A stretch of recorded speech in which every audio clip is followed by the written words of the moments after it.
Hi, I'm Devar Ardalan of Overheard, and this week we have something new for you, the story of 3 climate change problem solvers in the city of Pittsburgh. Today's episode comes by way of storyteller Matt Scott of Project Drawdown. His reporting in the short documentary series Drawdown's Neighborhood amplifies the underrepresented voices often left out of climate solution stories.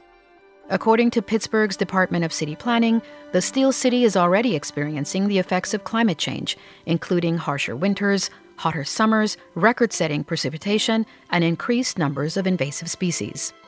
Project Drawdown focuses on climate solutions, and recently they turned their attention to Pittsburgh, an American city determined to make climate solutions a reality. Here's Matt Scott. When you ask Pittsburgh residents where to visit when exploring the city, Mount Washington is one landmark that comes up time and time again, and it's no wonder why. The first time I visited was an overcast fall day, and my view overlooking the city was breathtaking. What jumped out most, believe it or not, were the bridges below me, as far as the eye could see, lining the Allegheny River. Right in front of me were the so-called Three Sisters, Roberto Clemente, Andy Warhol, and Rachel Carson, 3 Aztec gold suspension bridges connecting downtown Pittsburgh. I repeatedly lost count as my mind drifted off, in awe of the proud city in front of me. Pittsburgh has nearly 450 bridges, more than any other city in the world, and most have been produced from local steel. While this history of manufacturing still defines much of the infrastructure of Pittsburgh and beyond, it also came at a cost. Smoke pollution due to burning coal, contaminated rivers due to sewage disposal and rampant boat traffic, and high mortality rates from typhoid fever. In the mid-20th century, Pittsburgh Mayor David Lawrence became a leader in the city's pursuit of clean air, improved health, and a better look overall. On this episode of Overheard, we'll journey through Pittsburgh and meet Pittsburgh climate heroes determined to turn one of America's greatest cities of the Industrial Revolution into one of the greenest of the information age. Key to their work? Including the Black communities, communities of color, immigrants, and other underrepresented groups often left out of the climate conversation, while unleashing their own climate superpowers in the process. How is Pittsburgh bridging the gap from a history that was so reliant on extractive industries, coal and steel, to a present and near future with climate mitigation and resilience at the forefront? More after the break.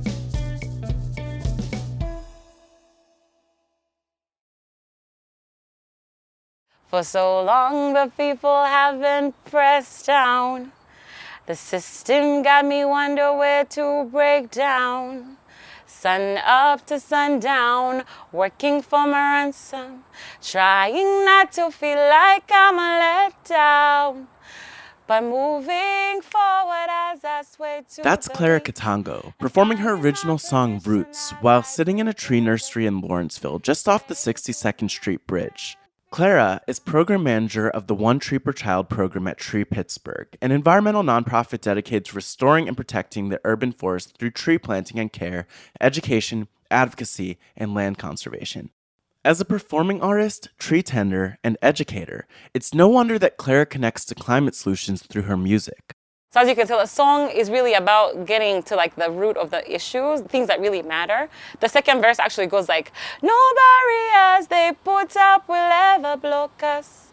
If we unite, there is no way they can stop us.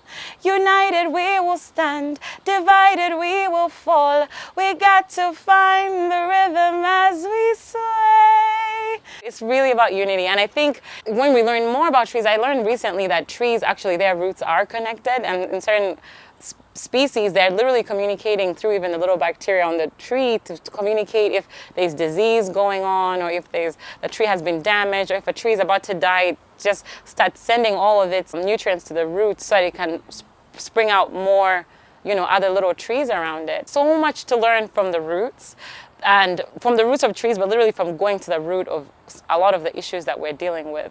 As you might have guessed, Clara combines her love of storytelling and music with her knowledge of trees each and every day. Tree plantations, particularly on degraded lands, are an important climate solution because, managed well, they can restore soil, sequester carbon, and produce wood resources in a more sustainable way. In general, trees also provide clean air and help us breathe. They cool streets in the city around us, and they make for a more habitable city. Recognizing the power of trees, the city of Pittsburgh's goal is to actively plant 780,000 more trees by 2030, which would increase the tree cover from about 40% to 60%. While Clara isn't a Pittsburgh native, it's her upbringing in Uganda that taught her the importance of trees and forests. Being in Uganda, it's like a tropical country, so we're like right on the equator. It's really warm, it's always rainy, but from those early ages, we learned about deforestation and reforestation. So I always knew when you have a place that's deforested, you're probably going to get a desert at some point. Or when you bring trees into spaces, you start changing how the fabric of the space really looks like. One of Clara's role models is Wangari Maathai, a Kenyan social, environmental, and political activist and the first African woman to win the Nobel Peace Prize. Maathai has been called the troublemaker who fought back with trees. In receiving her master's degree from the University of Pittsburgh, Maathai paved the way for Clara, another young African woman working with trees in the Steel City. I learned about the Green Belt movement, which Wangari Maathai had started with, poor women in Kenya, really turning a place that had been basically like deforested to build houses, now turned into a forest. In founding the Greenbelt movement, an environmental organization that empowers communities, particularly women, to conserve the environment and improve livelihoods, Maathai's legacy is one of connecting deeply with tree roots and her roots. While she passed away in 2011, her legacy lives on through people like Clara. The representation Wangari Maathai provided is so critical because, as Clara reflects, that representation has helped others find belonging. Part of finding the voice is really bringing your true and most authentic self to the space, because then it allows people to come in their true and most authentic self into the space. I was like a black girl in Pittsburgh, and most of the people who are working in this field were white men, older white men. So I instantly cut myself out of civil engineering, literally just because I didn't see anyone who looked like me in that field. Now, looking back, I'm like, nah, I probably will do it. If I want to, I'll find a way to do it. But at that time, I didn't have the tools to really be able to navigate kind of that reality. How did you realize that you could actually do something? Because one thing that I find is that a lot of the images that are about how horrible it is could feel really disempowering, and you feel hopeless looking at it. What are we going to do? This is such a big problem that we have to address. We need to plant a lot of trees and do a lot of other things to actually do something. But how did you get to the point where you realized that you could actually do something about climate change? To be honest, sometimes it feels like a little drop in the bucket, like a really small little drop. Totally. But I think part of the reason why I even continue to do is part of my own personal beliefs. I practice Buddhism. Mm-hmm. And there's a concept of oneness of self and environment, but then also you've heard about the butterfly effects, things like that, where it's a small little thing that one person does have a ripple effect in certain aspects. So if I make your day, if I make you smile right now and you're feeling good, maybe you'll smile to somebody else, and maybe somebody you start a chain reaction like that. So that thought process of Buddhism allows me to center my mind a little bit, because it does feel sometimes like is really are these trees really making an impact? But they really are, because when you look at it in a wave reaction, this small thing is adding to a much bigger movement. Then I see, okay, I need to at least do something, because to do nothing is not an option. Each day, in her work at Tree Pittsburgh, Clara stresses the importance of climate action for the next generation. Trees, especially the older, much more mature trees, play a very big role in carbon sequestration, just pulling the carbon out of the air, using even the roots sinking, carbon in. So this we're doing is almost like a capital project for the future. Mm-hmm. You know how people do capital fundraisers? Planting these trees now is almost like banking on the future, because we're going to only see these benefits 10, 20, 30 years from now. So when we work with young kids, you're really giving them that perspective of seeing, wow, you are literally part of changing the fabric of what this city is going to look like in 20, 30 years from now. And your hands have a role in it. I asked Clara to reflect on lessons from her journey, particularly as someone who hasn't seen many people like her represented in the spaces she now occupies. Sometimes we don't know that we have a superpower. Yeah.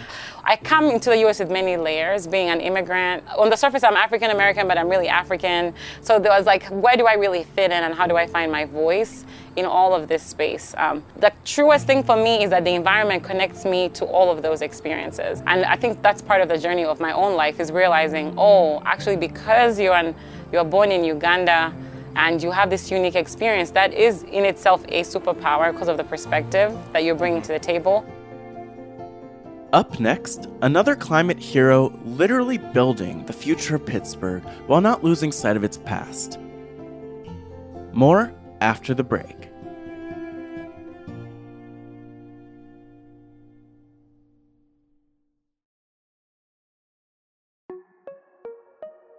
In 1950, a young photographer named Elliot Erwitt stepped off a Greyhound bus in Pittsburgh to document the Steel City's rebirth after World War II. Flipping through the photos published by National Geographic in 2017, I find it interesting that most of Erwitt's images of the Steel City aren't of its imposing steel buildings or marvelous bridges, but of its people, including its children. One image shows a young black child who is working as a shoe shine boy with his shirt in tatters. Others show children along Beeland Street, an area that was largely destroyed by landslides, a climate challenge Pittsburgh still navigates, just a decade later. Seeing these photos of Pittsburgh helps me appreciate how far things have come. It also begs the question, where do we go from here? How will photos of Pittsburgh, its buildings, and its people today compared with the Pittsburgh that local climate solutions heroes are working toward? If Erica Cochran Hameen has anything to say about it, the future will build upon Pittsburgh's storied past rather than start entirely from scratch. Erica is a professor and architectural designer specializing in building retrofits, which address electricity and fuel waste with better insulation and windows, efficient lighting, and advanced heating and cooling systems. One of the most sustainable things we can do in the world, instead of building a new building, is retrofit what we have. Taking an existing building and making changes to it so that it operates better. And when I say better, it means that the people should be more comfortable, occupant satisfaction should go up, we should make decisions that are going to help people be healthier and more productive, and we should save energy. And so it's a win-win-win all across the board. For Erica, who's the Director of Diversity, Equity, and Inclusion at Carnegie Mellon University's School of Architecture and the co-director of their Center for Building Performance and Diagnostics, that means putting equity first. Erica researches sustainable and equitable design, energy efficiency, and social justice issues as it relates to our built environment. Many of the insights she uses to make an impact in Pittsburgh were sparked during her time in New York. So I was working in New York, and I was doing a lot of building renovations and retrofits, especially public sector work. And one of the things that for me was just very eye-opening was seeing differences in education and the school system. And I'd go to one neighborhood and the schools were beautiful. And then I'd go to another neighborhood and things were just falling apart. And sometimes, unfortunately, the difference in the two neighborhoods was about wealth and income or immigrant status. And I thought, well, this isn't right. Just because they're brown or black or because they're not from America or they, a low-income neighborhood, why don't they get a good school? It's still the same city. We're all using our public tax dollars to educate them. So why don't they have the same thing? Often, when we think of buildings, climate change and equity aren't top of mind. We know that buildings are responsible for 81% of Pittsburgh's greenhouse gas emissions. Homes alone account for a quarter of the city's emissions. After all, the majority of Pittsburgh's homes were built before 1960, before energy efficiency standards were in place. To combat this, the city of Pittsburgh has a goal to ensure all new buildings are carbon neutral and to mitigate high energy burdens on vulnerable communities, a step toward a sustainable and equitable future. There's a long way to go to achieve equity, but Erica started talking about it more than a decade ago and doesn't plan on stopping now. I thought, well, I can do something about that. I'm a designer. I can solve this problem. I always think I can solve a problem. Whenever I see a problem, I can fix that. So, Erica got to work. I said, okay, my background on these New York City schools, I'm going to study and use my numbers knowledge, because I'm really good at statistics, and I'm going to say maybe all the environmental conditions that are out there, and I identified 185 environmental and physical conditions and compared each of these 185 conditions against the 125 schools that all had similar percentages of children whose parents had similar income, similar percentage of Black and Hispanic. The only difference is your built environment that you're in. And I'm going to show how, with statistics, that what we do as architects and engineers matter. And it affects test scores and absenteeism and weight and obesity and health and your academic performance. Yeah, this is so powerful. And the thing that I'm wondering is, what was the status quo, especially as you started your work, what was the status quo in the architecture field? Like, were other people thinking about equity and all of these other issues, or was that something you found that you were kind of bringing into the conversation? I think some people were having that conversation. I don't think it was as big as it is now. Mm-hmm. With a lot of the in-your-face inequities that have been caught on tape recently, people are beginning to ask more and more questions, which I'm glad they're asking questions. I regret that it happened, that all these horrible things had to happen for this to bubble up. But the inequities of police brutality, the inequities of people not having access to clean air and clean water and a quality education, the inequities we've seen with the pandemic, that everyone, when they said everyone stay home, there was such a difference in the quality of your stay home education that everyone faced.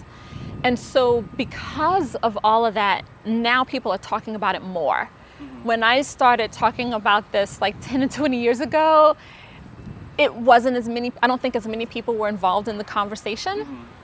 And so I'm happy that the issues of equity and understanding the connection between climate change and equity, I'm happy that people are understanding that they go together. Mm-hmm. You know, when people say, I care about sustainability, I care about climate change, you can't do that and not care about equity. They just have to go together in the same conversation. Part of Erica's vision for the future is to end energy poverty, the lack of access to affordable, reliable, modern energy services and products.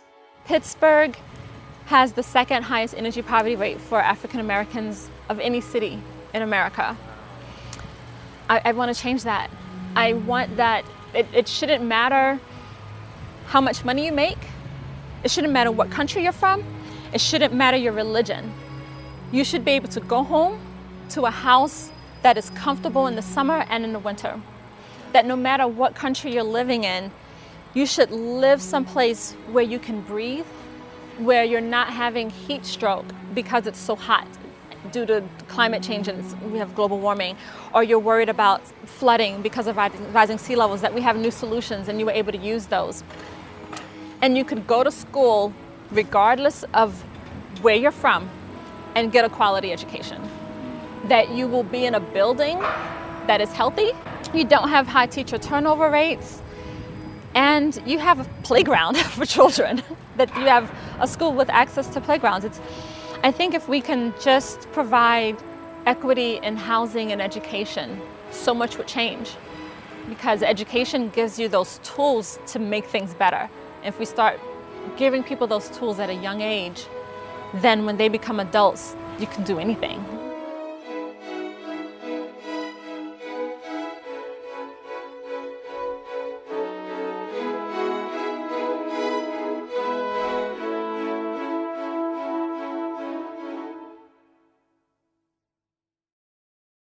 Steel bridges have defined the infrastructure of Pittsburgh, beginning with 1883's Smithfield Street Bridge, the oldest steel bridge in the United States.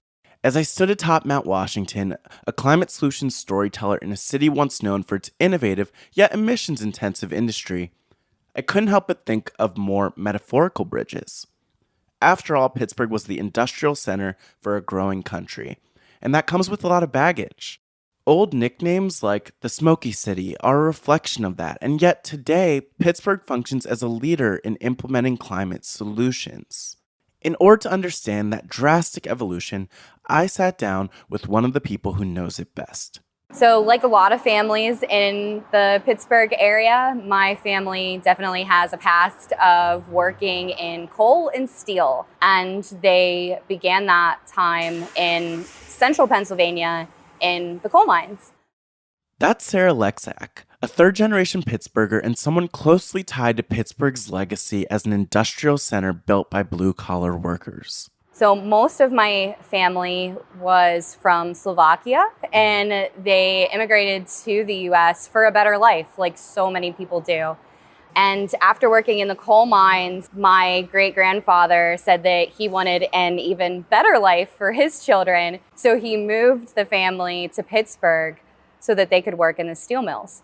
And that's what my grandfather did, and it's what my father had a career in steel as well. That's why it's so notable that today, Sarah is the Senior Manager of Transportation Electrification at Duquesne Light Company, the electric distribution company serving Southwest Pennsylvania.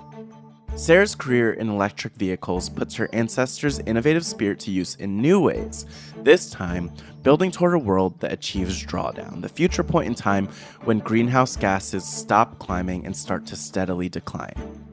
So as of 2019, transportation accounts for the largest share of greenhouse gas emissions in the US. So when we think about areas that we need to work on to chip away those greenhouse gas emissions, transportation is a huge area. And so that's what I've devoted my career to. What makes the work Sarah does so critical is that the majority of the world's emissions result from transportation, electricity generation, and other forms of energy production and use. Considering her family's history in steel and coal, I wondered, why did Sarah decide that she would help lead the shift? While I was at school, I took a class called Environmental Ethics. And I think that that was one of the first classes for me that sort of like the light bulb went off. This is the subset of philosophy that says, what is humankind's moral obligation for protecting the environment and how we look at preserving our natural resources. While Sarah worked with the U.S. Department of Energy from the mid-2000s to the mid-2010s, it's her roots and belief in the people of Pittsburgh that led her to be the change that Pittsburgh needs. I think that Pittsburgh is a place where we really, really embrace our past and what got us to where we are.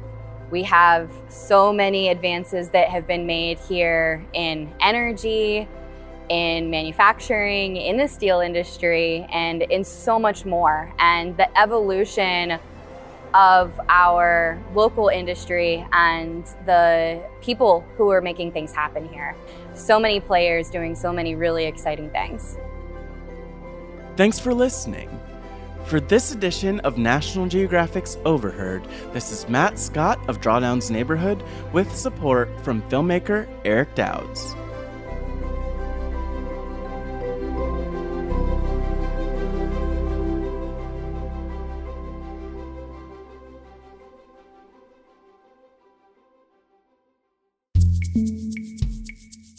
If you like what you hear and want to support more content like this, please rate and review us in your podcast app and consider a National Geographic subscription. That's the best way to support Overheard.